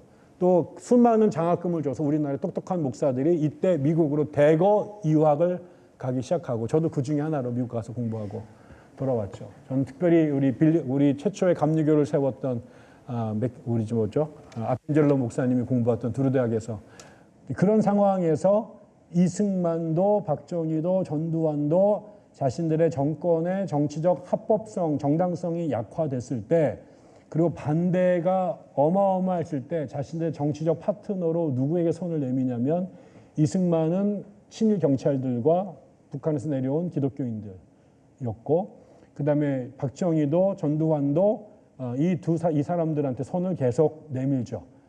이 두 간에 서로 이제 주고 받고 윈윈하는 전략들을 세웁니다. 그리고 요거를 연결시켜주는 중요한 기관이 형성됩니다. 우리나라의 대통령들과 군부 대통령들과 그다음에 기독교를 연결해주는 중요한 에이전시 역할을 한 게 국가조찬기도회라는 것. 이번에도 그게 문제가 크게 됐죠. 그리고 이 정부에서 이 사람들 이제 특혜를 이제 해주게 되죠. 아마 뒤에도 제가 썼을 것 같은데 정교유착. 유착이 된 이유가 이제 여러 가지가 있어요. 하나는 처음에 미국에서 45년도에 우리나라에 이제 그 사람들이 들어왔을 때 갑자기 이 오키나와에 있는 미 해병이 우리나라에 들어오는데 한국에 대해서 정보를 아무도 갖고 있는 사람이 없었답니다. 한국어를 할 수 있는 사람들도 없었고 그래서 제물포에서 미군이 들어올 때 전쟁이 날 뻔했다는 거죠. 소통이 안 되니까. 근데 그때 막 한국 사람들이 막 놀래고 그래가지고 뭐 외적이 침입해 온 줄 알고 뭐 난리가 났는데 그때 갑자기 한 미국 병사가 가지고 유창한 한국말로 한국 사람과 소통을 하더라는 거예요. 그래서 저놈 새끼가 어떻게 한국말을 할지 보니까는 한국에 태어났다는 거예요. 네가 한국에서 왜 태어나는데? 우리 아버지가 선교사였다라는 거죠. 그래가지고 그걸 알고 미국 정부에다가 요청합니다. 공식적으로. 한국에 예전에 선교사로 있었던 사람들 그 2세들을 통역관, 그 다음에 고문관, 자문관으로 요청을 해서 대거 이 사람들이 한국에 들어오게 되죠. 근데 이 사람들이 미국 사람들만 정치를 할 수 없잖아요. 한국인 파트너가 필요하잖아요. 그럼 사람을 청구해야 되는데 온통 빨갱이들이 사방에 득실을 치고 있는데 누구를 믿고 어떤 사람이 자기네 편인 줄 알고 데리고 올 거예요. 그때 한국 사람들을 미 군정의 중요한 사람으로 천거하는 역할들을 바로 이 사람들이 하게 되죠. 그 사람들은 누구를 천거하겠어요? 지들이 한국을 어떻게 알아요? 딱 두 가지죠. 자기랑 같은 교회 다녔던 사람, 자기랑 같은 학교 다녔던 사람. 기독교인 중에 교인이고 영어 잘하는 사람들. 이 사람들을 추천하죠. 그래서 그 당시에 가장 많이 입각한 사람들이 누구냐면 연희전문학교 교수들이었습니다. 그래서 연세대학교가 그때 빵빵한 힘을 발휘하던 시절이 한때 있었습니다. 이러면서 전체 기독교 인구가 5%가 안 되던 시절에 우리나라의 지금으로 따지면 장차관 이상 되는 자리에 개신교인들이 40% 이상이 진출을 하게 되면서 이제 그 40%가 말이 40%지 이 사람들 대부분이 기독교인이고 미국을 좋아하고 영어를 잘하고 이런 사람들이에요. 그러니까 불교나 다른 쪽에서 온 사람들, 이 사람들 영어 잘하는 사람은 거의 없었고요. 미국에 대해서 제대로 아는 사람들 별로 없었고 인맥 이런 건 상상도 하기 어려웠던 거죠. 그러니까 그래서 그때부터 우리나라와 미군정이 아주 긴밀한 관계를 맺게 됐고요. 그래서 그 중에 이제 하나가 뭐였냐, 이제 49년에 성탄절을 공휴일로 제정한 거예요. 여러분, 저때 우리나라 개신교 인구가 5%가 안 됐다니까요. 불교인들이 훨씬 많고 유교도들이 훨씬 많은데 그러면 불교에서 부처님은 언제 우리나라에 오셨을까? 20년 후. 20년이 뭐예요? 30년 후가 됩니다. 1970년대 고맘때 오게 된 거죠. 저는 제 딸이 일본 유학을 했는데요. 성탄절날 전화가 왔어요. 그래서 내가 야, 너 오늘 저기 교회 가가지고 예배 드렸니? 그랬더니 안 갔다는 거예요. 너 교회 왜 안 갔어? 그랬더니 아빠 나 저기 알바 왔어요. 그래서 왜 교회 안 가고 알바 왔어? 아, 아빠 일본에서는 성탄절이 공휴일이 아니에요. 그러더라고요. 저는요 깜짝 놀랐어요. 전 전 세계 모든 사람들이 크리스마스 날 노는 줄 알았거든요. 우리나라만 서양 몇 개는 아시아에서 노는 나라 우리나라밖에 없는 것 같더라고요. 필리핀하고. 그러니까 이게 이제 우리나라에게 엄청나게 예외적인 상황이 된 겁니다. 거기에다가 재헌의회 할 때 48년도에 이승만이 대통령 될 때 그때 그 의회에서 이윤영 목사가 기도하면서 시작하잖아요. 그 다음에 경목, 군종, 군대, 경찰서, 그 다음에 감옥에 목사들을 보내서 그 사람들 교화하고 기독교를 전할 수 있는 특혜를 주게 되죠. 그 다음에 나중에는 전군 신자화 운동 그래서 군대에서 우리가 진중 세례를 줄 수 있도록 그래서 초코파이로 애들을 유혹해가지고 다 물에서 집어넣는 이런 일을 국가적 차원에서 서포트를 해서 하게 됩니다. 이때 기독교 신자들이 폭발적으로 증가를 하게 된 거죠. 그럼 그거에 대해서 기독교는 어떻게 했을까? 이승만 대통령 만들기에 올인을 하게 된 겁니다. 다른 사람들이 다 반대해도 기독교는 마지막까지 장로가 대통령 되면 더 잘할 수 있다. 믿는 사람들이 정치해야 된다. 이런 논리로 한국교회 전체가 장로교 이승만 이기붕에게 투표를 할 수 있도록 몰아가죠. 그게 이승만, 박정희, 그다음에 전두환 때까지 변함없이 그 일들을 하게 됩니다. 나중에 박정희 때는 삼선개헌 같은 거 할 때 기독교계가 엄청나게 반발을 하면서 진보 진영이 뛰쳐나가기 시작을 하지만 절대 다수의 보수 진영은 박정희가 죽을 때까지 죽어서도 그 다음에 심지어는 전두환이 이 5.18을 하면서 그 다음에 그 대통령 정권을 잡았을 때에도 다시 국가조찬기도회를 열어서 하나님이 보내주신 메시아라고 칭송을 하고 축복을 하게 됩니다. 그러면서 한국 개신교는 이 우익 정권하고 이승만 때부터 지금까지 배타적으로 유착관계를 형성해 오게 된 겁니다. 마지막으로 그러면 어떻게 이런 기본적으로 제가 근본주의라고 하는 신학이 밑에 깔렸고 그다음에 한국의 근현대사 속에서 반공, 친미, 그다음에 정교 유착이라고 하는 것이 그때 그때 정치적 파트너는 한국의 보수 정권 이게 이제 한국 개신교의 라이프 스타일이 된 거예요. 생존 방식이 되고 그래서 잘 왔어요. 잘 왔어요. 그래서 한국 개신교는 가장 강력한 반공 세력이 됐고 정부랑 가장 가깝고 그래서 5%도 안 되던 인구가 1990년대가 되면 전 국민의 15%에서 20%가 믿는 가장 강력하고 거센 종교가 됐어요. 심지어 대통령도 당락을 결정할 수 있는 그 캐스팅 보트를 갖게 된 거죠. 그러니까 그 당시에는 목사님들이 다 그 정부랑 친하고 또 정부도 교회랑 관계가 좋았기 때문에 광장에 교회가 나와가지고 뭐 할 이유가 없었어요. 자기들 세상이었으니까. 근데 이게 이제 지금 광장에서 광화문에서 정광훈이 마이크를 흔들고 거기에 태극기와 성조기가 쏟아지게 된 거는 이거는 이제 20세기 들어와서 벌어진 현상입니다. 왜 그랬을까? 이게 지금 우리가 이제 극우주의라고 나타나게 되는 극우로 나타나게 된 현상인데 첫 번째 제가 생각했던 거는 불안과 공포예요.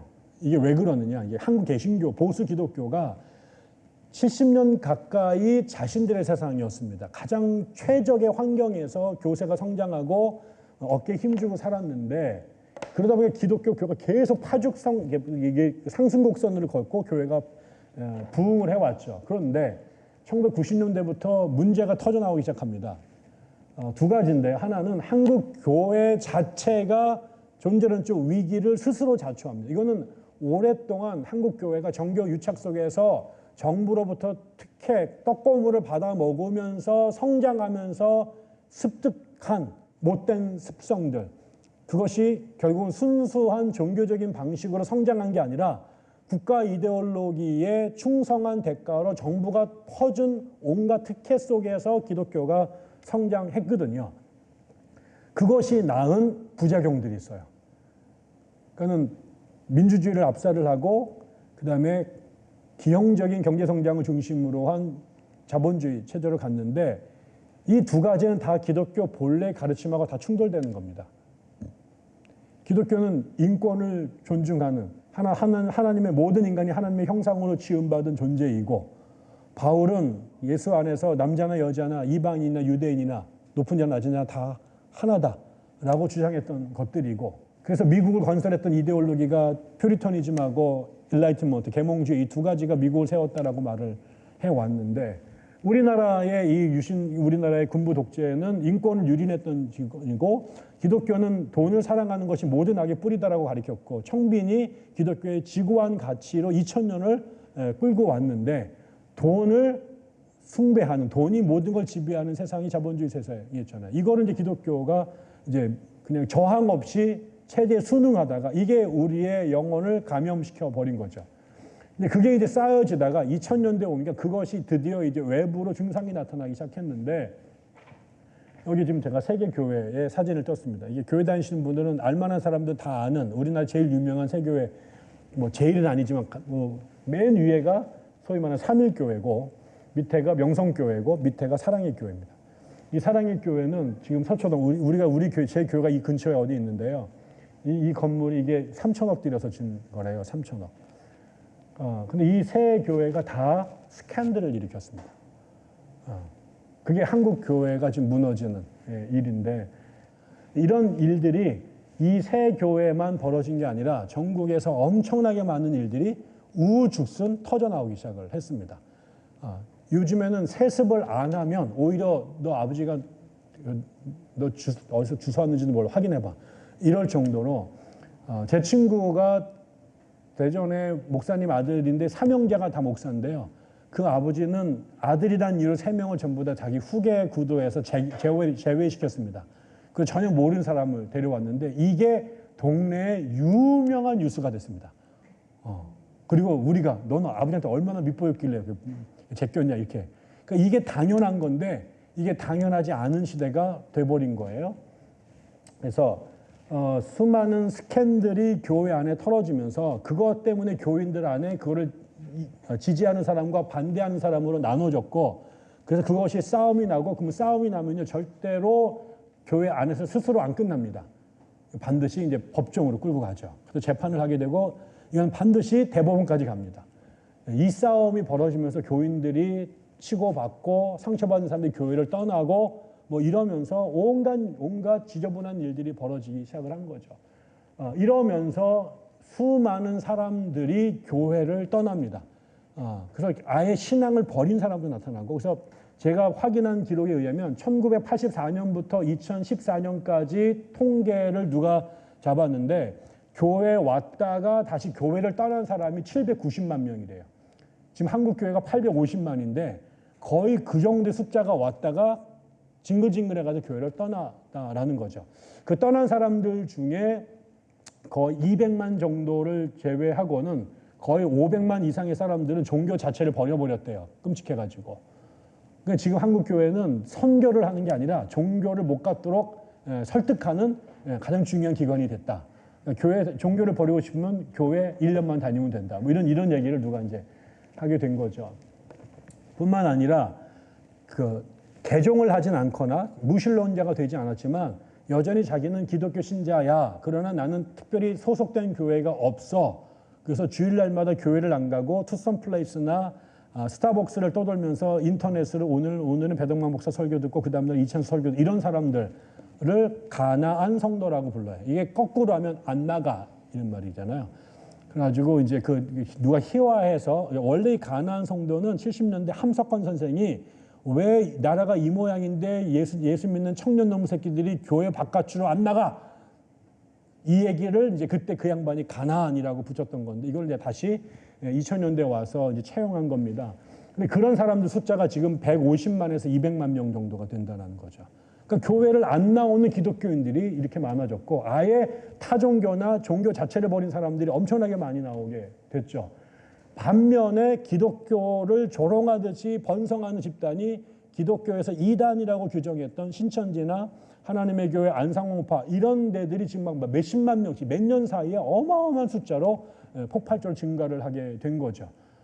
그리고 이제 그 기독교를 뛰쳐나간 사람들이 제일 많이 가서 반사이익을 얻은 데가 어디냐면 가톨릭 교회입니다. 그래서 요즘에 성공회 이런 데가 가만히 앉아가지고 저쪽에서 탈출한 사람들의 해방구 역할을 하고 있는 거예요. 타종교로 가자니 그렇고 또 신앙을 버리자니 그렇고 기독교인이면서 적골 안 보일 수 있는 데가 어딜까? 그게 요즘에 이제 반사적으로 가톨릭 교회와 성공회가 훨씬 더 오픈돼 있고 돈도 강요 안 하고 그다음에 세습 이런 거 안 하고 이러니까 이제 요즘에 인기가 좋아져서 평생 교인이 안 늘다가 요즘에 이렇게 북한에서 남한으로 내려오듯이 개신교에서 일로 간 사람들 때문에 이쪽이 지금 늘어나고 있다라는 얘기를 하고 있습니다. 이게 70년 동안 그냥 앉아만 있어 사람들이 밀려오던 교회를 목회하던 사람들한테 심각한 위기를 갖게 된 거죠. 그러니까 이대로 가다가는 교회가 망하겠다라는 생각이 든 겁니다. 근데 그 교회에 그렇게 된 이유가 자신들의 문제예요. 내가 잘못했기 때문에 여자들 건드리고 돈 함부로 쓰고 그 다음에 자식들한테 세습을 해주고 그러니까 이게 다 안 좋은 거잖아요. 그러니까 이거는 다 좋아. 우리가 그렇게 비난하면서 그렇게 북한 욕하면서 한국의 그 국주의자들이 이 세습을 그대로 따라한다. 제가 계속 하는 말이 누가 종북 세력이냐. 누가 북한을 모델로 삼아가지고 따라가고 있느냐. 예수를 닮아야지 왜 김일성을 닮아가지고 세습을 하고 그러느냐. 뭐 이런 거죠. 이게 이제 교회의 내적인 불안감을 조성한 이유입니다. 근데 또 하나 이것보다 더 충격적인 사건이 공교롭게도 같은 시기에 터집니다. 그게 뭐냐면 정부와 교회의 유착관계가 깨진 겁니다. 그 깨진 것이 뭐냐면 김대중 정권의 출현이에요. 김대중은 우리나라가 다 박정희 그다음에 전두환을 맹목적으로 추종하던 시절에 박정희와 그다음에 전두환이 죽이려고 했던 사람이잖아요. 자기의 가장 강력한 정치적 라이벌이었고 진보 정치 아이콘이었고 그래가지고 죽이려고 했는데 안 죽고 정말 인동처처럼 살아남아가지고 대통령이 된 거예요. 근데 그것도 이제 이게 저놈은 100% 빨갱이일 텐데 이렇게 생각을 했고 근데 그 빨갱이가 대통령이 됐으니까 금방 또 우리나라가 적화통이 될 거다라는 불안감이 있는 사람이 무지 많았는데 아니나 다를까 그걸 또 확인 사살해주는 행보를 한 거죠. 그게 햇볕 정책이고 나중에는 남북 정상회담을 했고 이러면서 북한하고 가까워지는 거예요. 그러니까 그 빨갱이들이 싫어가지고 남한으로 돌아왔는데 남한의 대통령이 북한에 가가지고 김정은이 만나고 그 사람 생각에 돈 퍼준 것 같고 핵무기 만들고 이러니까 이게 어떻게 된 거지? 이러다가 우리나라 정말 나중에는 적화통일 되는 거 아니야? 이런 생각들이 공포의 감이 들기 시작했죠. 그리고 또 흥미롭게도 그때 김대중이 대통령 할 때 무슨 추정 60분이나 그다음에 PD 수첩 이런 데에 기독교의 비리가 막 터져 나오기 시작을 했어요. 사람들도 그걸 많이 알게 된 거죠. 그냥 이게 봐라 이게 우리 종교 탄압한다. 기독교 죽이려고 그런다. 이렇게 또 얘기를 했던 거고. 그래서 그 양반이 이제 물러가니까 끝난 줄 알았더니 그 뒤에 더한 놈이 온 거지. 그게 노무현이었어요. 이 노무현이 얼마나 이상한 인간이냐면은 얘네들이 제일 싫어하는 걸 제일 많이 한 사람이에요. 첫 번째, 국가보안법을 폐지하겠다고 나타난 거죠. 남한의 보수 기독교는 그게 그 법이 우리를 지켜주고 있다고 생각을 했는데 그거를 그 갑옷을 벗기려고 하는 거다. 이거 분명히 고정간첩이다. 이 생각을 했던 거고 또 하나 김대중도 안 했던 게 있어요. 그 뭐냐면 기독교인들의 밥그릇을 건드리지 않았어요. 우리나라 사학의 80% 사학이 80%가 개신교 사학입니다. 근데 우리가 그 사학을 들어가면 알지만 이게 무슨 삼성이나 그다음에 무슨 그 두산 정도가 뒤에 서포트를 하지 않는 이상 다 사학은 가난해요. 정부가 돈을 주긴 하지만 그게 재정이 빈곤하다 보니까 제 주변에 아버지가 세운 사학의 이사장인 교수를 내가 알고 있는데 학생들이 내는 등록금하고 정부가 주는 보조금으로 이게 겨우 숨만 쉰다는 거예요. 그러니까 뭘 할 수가 없어요. 그러니까 그러면서 국가가 방치해주면서 알아서 먹고 살아 이런 식으로 갔다는 거죠. 그러니까 얘네들이 뭘 하냐면은 기부금 입학제 하게 되고 보통 재단에 여러 개 학교가 있으니까 돈을 막 뺑뺑이 돌리고 막 이렇게 해가지고 먹고 살았단 말이에요. 그 비리가 엄청나게 많죠. 기독교 사학이 대부분이고 그 사학 안에 재정적인 구조가 열악하고 그래서 여러 가지 비리가 있고 그 개신교 사학은 또 뒤에 반드시 교회가 있죠. 또 이 교회가 또 이런 돈이 들어오고 나가는 돈 세탁의 루트로 쓰입니다. 어떻게? 헌금으로. 이런 거예요. 이런 장치들이 있었어요. 근데 이거를 다 알지만 아무도 안 건드렸는데 노무현이 이걸 건드리죠. 그래서 사학법 개정을 해요. 그래가지고 이거를 함부로 못 해먹도록 거기에 밖에서 외부 이사를 한 명 집어넣도록 의무화시키잖아요. 이런 것들이 정부로부터 혜택만 받던 나라가 정부가 나를 싫어하거나 나를 공격할 수도 있다. 그리고 심지어 북한이라고 하는 가장 최대의 적이 있는데 그것과 화평을 맺으려고 한다라고 하는 게 이 사람들의 존재 자체를 위협하는 무거운 위협으로 인식이 되게 됐다는 거죠. 그때 이 사람들이 그때부터 밖에 나가서 대중 집회를 하게 되죠. 그 맨 앞에 섰던 게 한국기독교 총연합회라고 하는 보수 기독교 단체였고, 그때 정광훈이 김홍도 목사, 김홍도, 조용기, 김준건 이런 목사들의 후원 속에서 기독교 정당을 처음 만들기 시작을 하고, 서경석, 김진홍 이런 사람들이 기독교 뉴 라이트 운동을 벌이기 시작을 하게 됩니다. 그래서 그때부터 이제 시청 앞이 광화문이 이런 보수 기독교인들의 반정부 시위의 메카가 되기 시작을 하게 되고, 그때 이제 태극기와 성조기, 그다음에 이스라엘기까지 등장을 하게 되면서, 그전까지는 정교 분리를 원칙으로, 그다음에 로마서 13장에 위에 있는 권세는 하나님이 세운 거니까 덤비지 말고 복종하라 라고 하는 구절을 갖고 기독교의 반정부 시위를 금지했던 교회들이 정교 분리는 잘못된 이론이다. 그러면서 갑자기 본회포를 회원해가지고, 본회포가 히틀러랑 저항해, 우리도 그 정신으로 가야 된다. 더 웃긴 거는 막 광화문에서 우리가 이승만의 정신으로, 아니 4.19의 정신으로 일어서야 된다. 아니 그 4.19가 자기들 이승만을 제거한 거는 모르는지 아무튼 뭐 이렇게 막 얘기를 하게 된 거죠. 이러면서 이게 기독교인들의 반정부 시위로, 그 다음에 우익적, 극우적 행보에 발동을 걸기 시작했다라고 보여지는 거예요. 그래서 원래 가졌던 근본주의라고 하는 생각 자체가 세상을 까만 거와 하얀 거로 둘로 보게 되고, 보수적으로 생각을 보게 되고, 변화와 개혁에 대해서 그 부정적인 생각을 갖도록 한 게 근본주의적 성서관, 근본주의적 신앙관이었는데, 여기에 반공과 친미라고 하는, 그 다음에 정교 유착이라고 하는 요 역사적 경험이 그들을 70년 동안 전성기를 누리게 했다가 그 허니문의 기간이 이때부터 끝나기 시작을 했고, 그게 또 교회 안에 있었던 내적 모순들이 터져나가면서 교세가 급감하게 됐을 때 이런 것들이 사람들의 생각을 불안과 공포로 몰아넣기 시작을 했던 거죠. 그래서 반정부 시위를 하기 시작을 했는데, 그것이 이제 최근에 무슨 이슈와 만나게 되냐면 이제 뒤에 나와 있는 이제 동성애 문제랑 만나게 됩니다. 제가 여기서 한 가지만 더 짚고 넘어가면, 제가 이제 이런 상황들이 또 하나의, 원래 신학 자체가 변화와 개혁과 새로운 것들을 터부시하고 무시하게 되는 수구적 태도를 갖게 했다면, 그다음에 국가의 정치적 상황, 한국 현대사가 이 사람들을 극단적 이데올로기로 편향되게 만들었다면, 또 하나의 아주 중요한 것이 뭐냐면, 한국 기독교가 구한 말부터 그다음에 최근까지, 적어도 그 민주화 시절이 오기 전까지 처했던 역사적 상황이라는 게 일제 식민기, 그다음에 극단적 좌우 이데올로기의 대립기, 그다음에 유신기, 그다음에 전두환의 군부 통치기, 이런 시간을 겪으면서 한국 위에 어마어마한 강철 군화가 우리나라의 민족 전체를 눌렀죠.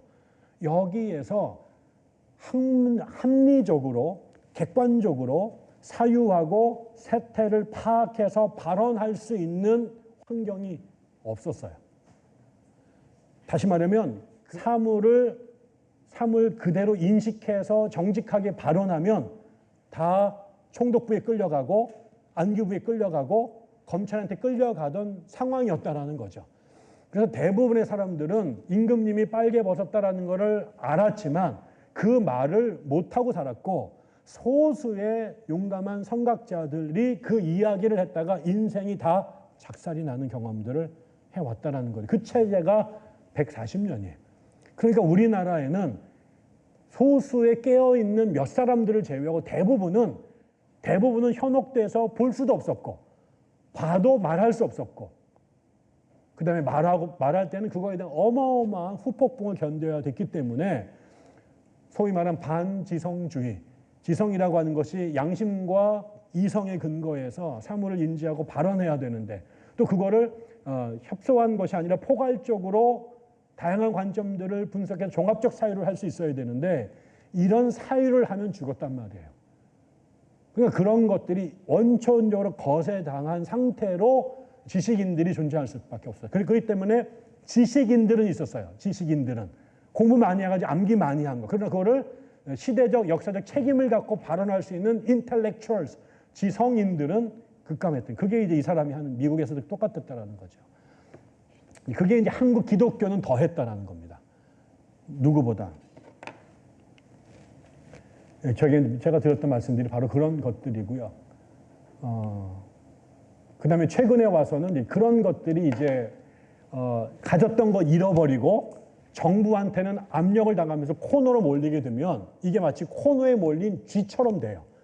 이렇게 되면 무슨 문제가 벌어지냐면 이게 이제 망하는데 아까 저 교회가 바깥으로 뛰쳐 사람들이 나가게 되고 또 밖에 있는 사람들은 교회로 안 들어오는 이런 상황이 된 거예요.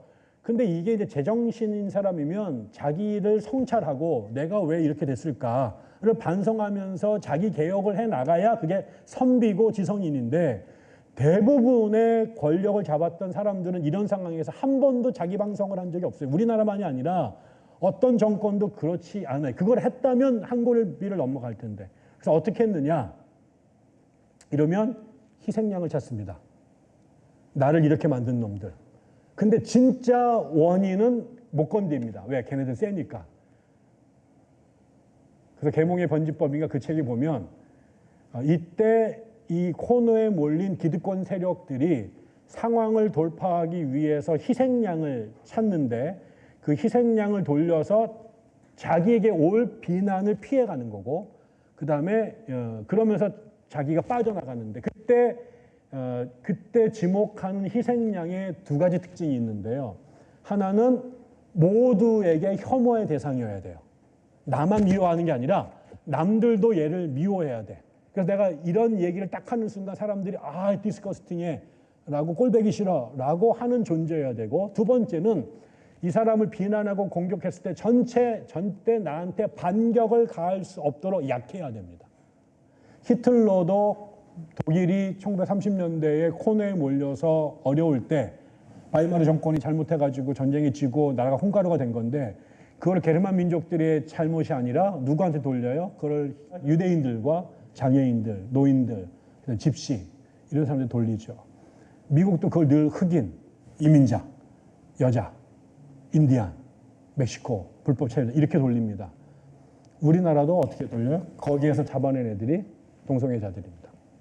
근데 이제 이런 사람들이 이제 우리나라의 이제 그 기독교인들이 교회 바깥에서 혐오의 대상자들을 지목하기 시작하고 교회가 모두 거기에 관심을 갖도록 몰아갑니다. 그게 이제 그래서 우리가 2000년대 초반부터 갑자기 동성애 이슈가 교회에 드러나기 시작하고 그게 차별금지법으로 연동이 되면서 모든 그 교인들이 한 번도 정치에 관심도 없었고 법조문도 읽어보지 않았던 사람들이 차별금지법을 반대하는 운동에 그거를 동성애법으로 가면서 반동성애 운동의 제일 중심이 되고 스쿠법법이 나오니까 갑자기 반이슬람 운동이 벌어지기 시작한 거죠.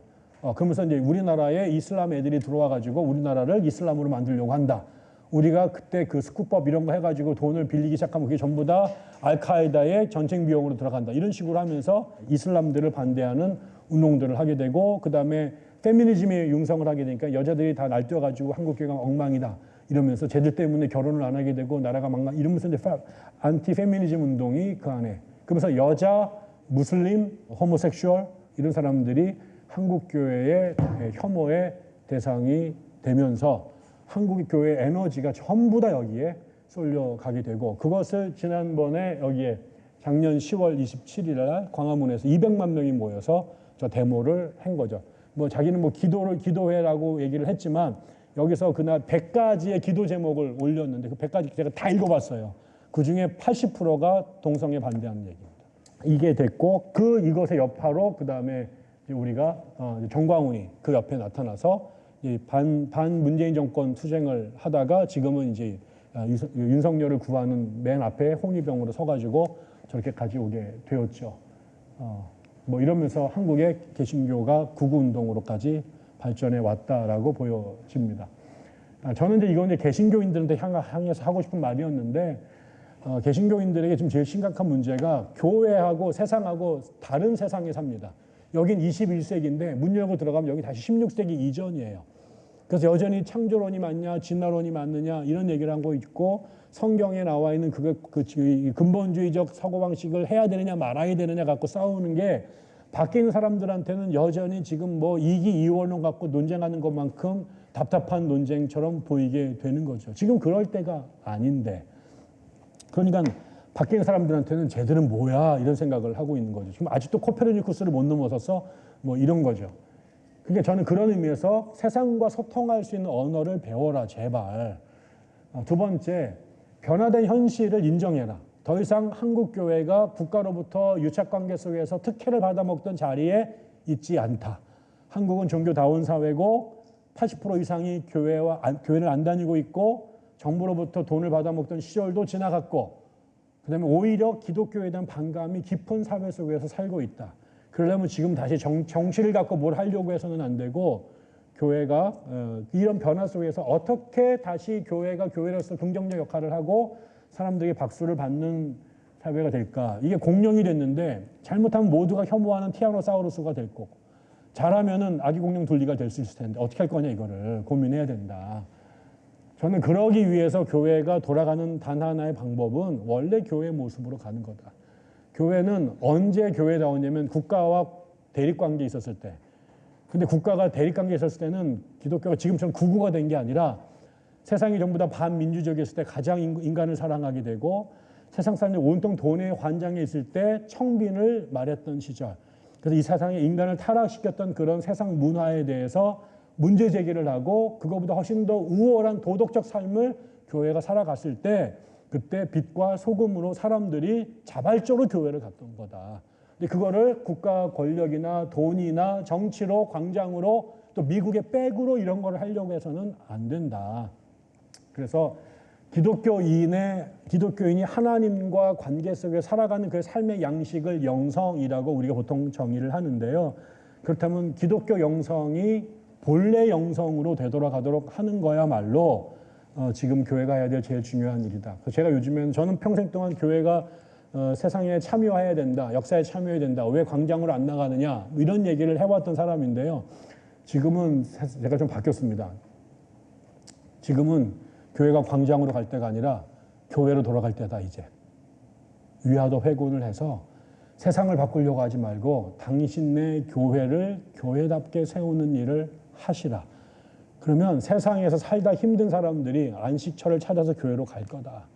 근데 당신네들이 광장으로 가니까 광장에 있던 사람들이 다 흩어져가지고 교회 아무도 안 나오고 그 교회는 텅 비어 있고, 그러니까 지금은 교회가 교회로 돌아가서 교회를 고칠 때다. 그러면 하나님이 교회 사람들을 보내주실 것이다. 뭐 이런 얘기를 하고 있습니다. 네, 제 얘기 여기까지 하겠습니다. 감사합니다.